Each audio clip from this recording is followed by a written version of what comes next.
Cher ami, depuis le mois de mars, l'Église MLK a mobilisé tous ses moyens humains, techniques et financiers pour vous offrir chez vous des messages et des émissions de qualité.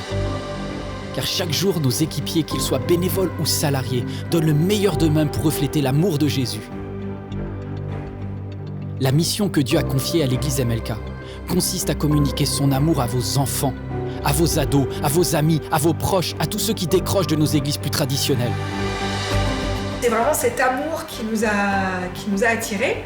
C'est surtout pendant le premier confinement au mois de mars que nous avons découvert les émissions pour enfants. Vraiment, ça nous a bénis. On a passé des bons moments en famille à regarder. Donc moi et mes deux filles, on a regardé tous les mercredis pratiquement les émissions Email Kids. Et c'était vraiment une bénédiction pour moi ainsi que pour ma famille.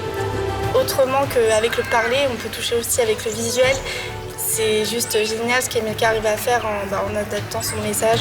Dieu est dans cette maison tout le temps, certes, mais le dimanche matin, il est là plus. Nous ne pouvons pas réussir cette mission de reconnexion sans vous. Aidez-nous à les atteindre. Aujourd'hui, nous recherchons 3000 partenaires qui choisissent de rejoindre financièrement ce travail en soutenant MLK à hauteur de 10 € ou plus chaque mois. Mon seul objectif est de donner une nouvelle chance à chaque personne qui risque de s'éloigner, qu'elle soit auprès ou au loin. Une chance de reconnecter personnellement avec Dieu. Aidez-nous. Devenez partenaire financier de MLK chez vous.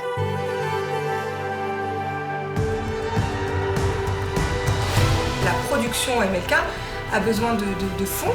Voilà, je me dis pourquoi pas semer, parce qu'on a été bénis. Devenir partenaire pour moi, c'est faire ma part pour que ça bénisse d'autres personnes qui, à un moment donné, auraient peut-être aussi besoin de ce message, de ces messages, à tout moment. Ça me paraît naturel d'aider cette église à continuer à diffuser le message et à étendre le royaume de Dieu.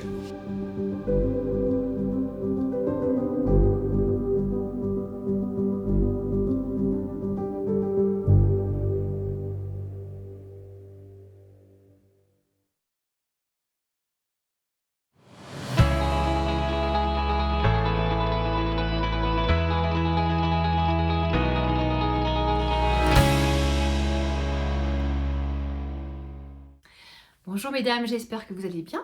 Je suis ravie de vous retrouver aujourd'hui pour une nouvelle émission MLK Femmes. Notre thématique, j'ose en parler, vient des questions que nous recevons à l'adresse email qui nous est destinée, mesdames, mlkfemmes au pluriel, @églisemlk.fr. J'en profite pour vous inviter à nous laisser vos questions, vos réflexions d'ailleurs sur cette adresse email. Et la question que j'ai traitée dans la dernière émission, mon enfant est homosexuel, ou celle d'aujourd'hui, mon enfant est transgenre, vient directement de questions que nous avons reçues dans notre boîte email. Donc, osons en parler ensemble, si vous voulez bien. J'ose en parler, mon enfant est transgenre. J'aimerais réagir avec vous sur cette thématique parce qu'elle est concrète et réelle pour certains et certaines d'entre nous, en fait. Qu'est-ce que l'on fait quand notre enfant adulte ou enfant ou encore mineur vient avec une telle déclaration, une telle nouvelle? Qu'est-ce que c'est que le transgenre ou la transidentité? C'est quand une personne ne se sent pas dans la peau qui correspond à ses organes génitaux. Donc une petite fille qui veut devenir garçon, un garçon qui veut devenir fille, un homme qui veut devenir femme, etc. Donc un transfert d'identité ou de genre ou de sexe. Transgenre, transidentité, transsexuel. Mon propos n'est pas de discuter des origines, des pourquoi ce genre de combat, ce genre de situation arrive pour certaines personnes, puisque je ne me place pas d'un point de vue thérapeutique aujourd'hui, mais dans la peau d'une maman en fait. Et mon propos, il est vraiment tourné vers toi la maman, ou vers toi l'ami d'une maman, enfin vers nous en tant que femme, comment réagir quand notre enfant vient avec de telles déclarations. Donc encore une fois, on laisse de côté la partie thérapeutique et on va se concentrer sur notre situation en tant que maman par rapport à cet enfant adulte, encore une fois, ou mineur. Bien sûr, on va regarder des versets bibliques, mais je ne vais pas commencer par les versets bibliques aujourd'hui. Ils vont venir un peu plus tard dans la vidéo. J'aimerais revenir sur un point que j'ai touché la dernière fois quand on a parlé de l'homosexualité de notre enfant. J'ai dit « fais confiance à son cœur ». Je vais développer ça un petit peu, parce qu'on a eu des questions. Qu'est-ce que je veux dire par cela? Donc je vais développer ça un petit peu. Si tu as eu la chance de pouvoir élever ton enfant avec la foi et en lui transmettant des valeurs qui venaient d'en haut, des valeurs qui venaient de Dieu, tu as déposé dans le cœur de ton enfant des graines en forme de Dieu. Et c'est à ces petites graines-là dans le cœur de ton enfant, peut-être adulte aujourd'hui, que je voudrais que tu fasses confiance. Ce cœur, tu l'as préparé au mieux que tu pouvais. On fait toutes des erreurs, on fait du mieux qu'on peut, malheureusement. Et même s'il y a eu des erreurs dans ton cheminement en tant que maman, il y a eu des graines qui ont été déposées. Et ces petites graines-là, un jour, elles porteront du fruit, arrosées par ton amour et par le Saint-Esprit et le travail de Dieu dans le cœur de ton enfant. Elles porteront du fruit. Tu peux faire confiance à cela. Tu peux faire confiance aux valeurs que tu as transmises à ton enfant aussi, même si après il s'en détourne, peut-être que c'est pour un temps, peu importe, c'est son cheminement à lui ou à elle avec Dieu. Donc quand je parle de faire confiance à son cœur, je parle de faire confiance à ce que tu as pu y déposer. Et si tu n'as pas élevé ton enfant avec cette graine en forme de Dieu, tu peux la déposer dans son cœur aujourd'hui en fait, en témoignant, en représentant l'amour de Dieu pour elle ou pour lui, en devenant l'amour de Dieu personnifié pour ton enfant. Cet amour inconditionnel dont nous parlons dans la vidéo numéro 29. Donc, si tu ou vous n'avez pas écouté l'émission précédente, moi je vous encourage à y retourner et à la visionner ou la revisionner pour pouvoir vraiment vous imprégner cette notion tellement importante de transmission de l'amour qui vient du père à votre enfant. L'amour d'un parent, l'amour d'une maman va amener de la guérison, va amener une image du père et de la relation de notre enfant avec Dieu qui va pouvoir être le plus équilibré possible, le plus rassurante possible et le plus attirante possible en fait, j'ai envie de dire. Même si on n'est pas d'accord avec les choix de vie de nos enfants, ça ne nous empêche pas de les aimer. Donc ça c'est tellement important. Ensuite, dans de telles situations, homosexualité, transgenre ou autre d'ailleurs, on peut tout à fait remplacer mon enfant et mon enfant m'a annoncé parce que vous voulez derrière, tous les défis et les difficultés que vous pouvez rencontrer dans votre relation avec vos enfants, vous pouvez très bien utiliser la même démarche en fait. La démarche de l'amour reste la même, la démarche de l'approche spirituelle qu'on va voir aujourd'hui reste la même. Il arrive dans ces situations-là, par exemple, que le cœur, le cerveau, l'esprit de notre enfant soient nourris par des mensonges qui sont déstabilisants, violents, hyper réels en fait, et tellement forts que ils ont l'allure de vérité dans le fonctionnement de notre enfant, dans le cœur de ton fils ou de ta fille. Donc, ces personnes qui font face à des situations de transgenre, transidentité, transsexuelle, il y a un moment donné, ils sont convaincus, ce sentiment est très fort d'être dans la peau de la mauvaise personne en fait, d'être dans le mauvais corps, qui a eu une erreur d'orientation à un moment donné. Et ces mensonges, ces vérités, ces demi-vérités qui sont tellement imposantes, qui prennent tellement la tête de notre enfant, on ne peut pas les convaincre en disant c'est pas vrai, c'est un mensonge, t'as qu'à changer. C'est pas notre rôle à nous de rétablir la vérité dans le cœur de notre enfant, c'est impossible, juste impossible. C'est pas avec des paroles qu'on va changer, mais c'est un combat que l'on va pouvoir mener à genoux et avec notre cœur en fait. À genoux et avec notre cœur parce qu'on va associer la prière à genoux et avec notre cœur l'amour. Amour et prière. Cette fois-ci, ce sont les deux mots-clés que je voudrais que vous reteniez. On va associer le côté amour inconditionnel avec le côté combat dans la prière aussi.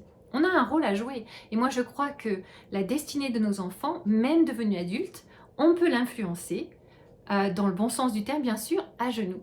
Et il n'y a pas de défi trop grand pour le cœur d'une maman dans la prière. Il n'y a pas de défi trop grand pour le cœur d'une maman dans la prière. Donc on va regarder dans le défi de la semaine comment mettre cela en pratique. Je vais vous donner vous savez comment fonctionne, des petits exercices très concrets pour pouvoir combattre dans la prière le bon combat.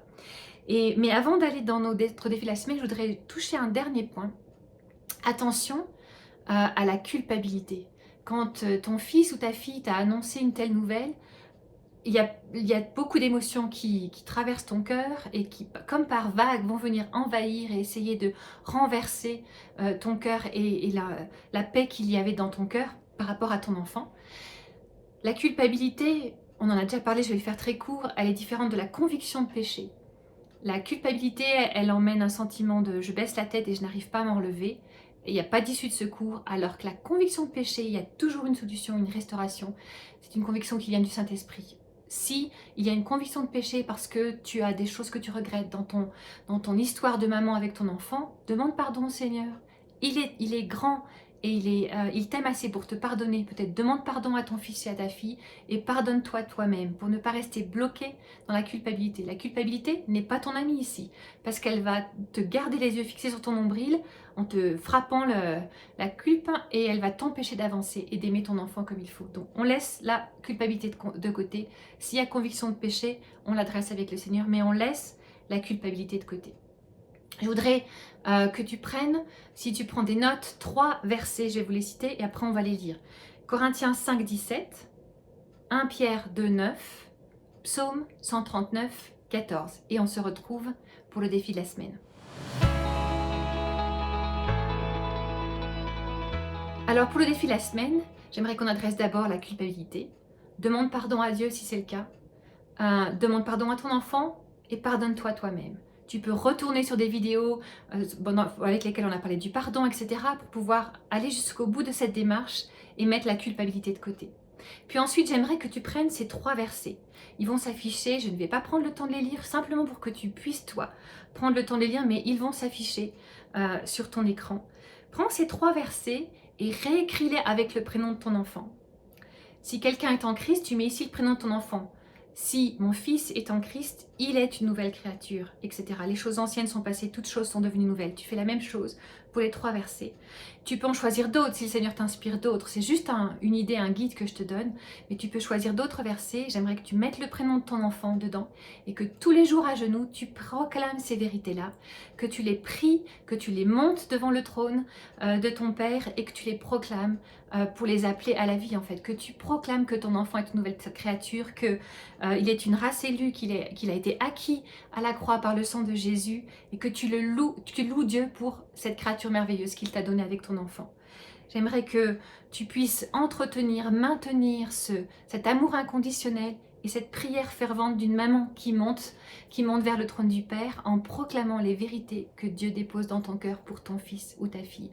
Et comme ça, je crois que tu vas pouvoir tenir ferme à genoux devant ton Père en démontrant l'amour à ton enfant, en attendant de voir la réalisation des promesses de Dieu pour sa vie. Je voudrais rapidement prier pour toi et sache que nous prions pour chacune des demandes de prière qui sont envoyées, pour chacune des situations qui nous sont partagées et que je prie pour chacune d'entre vous, entre les émissions et je vous ai beaucoup à cœur et je vous aime énormément. Donc je termine en priant pour vous et en vous laissant faire ces démarches auprès de Dieu, à genoux, avec un cœur rempli d'un amour inconditionnel. Seigneur, merci de bénir cette maman, ce cœur de maman qui pleure devant toi. Tu connais le défi qu'elle rencontre avec son enfant. Quelle que soit la problématique, Seigneur, tu es là, tu viens à son secours. Tu lui inspires les versets que tu veux qu'elle proclame sur la vie de son enfant. Et Seigneur, tu combats à ses côtés. Remplis ce cœur de maman d'amour, d'un amour débordant et inconditionnel pour que le dialogue ne soit jamais fermé. Et qu'elle puisse gagner son fils ou sa fille à genoux avec toi, Seigneur, pour que cet enfant puisse vivre la vie que tu as prévue pour elle ou pour lui. Merci, Seigneur. Amen. Voilà, je vous embrasse et je vous souhaite une belle journée avec Dieu et je vous dis à très bientôt.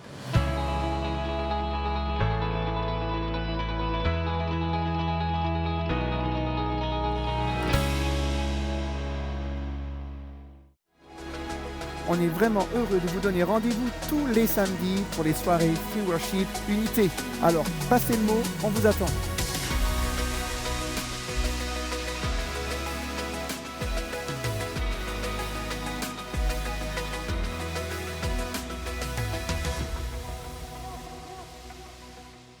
Ne ratez pas votre programme tous les mercredis. Alors, rejoignez-nous tous les mercredis à 10h sur la chaîne YouTube MLK. À mercredi!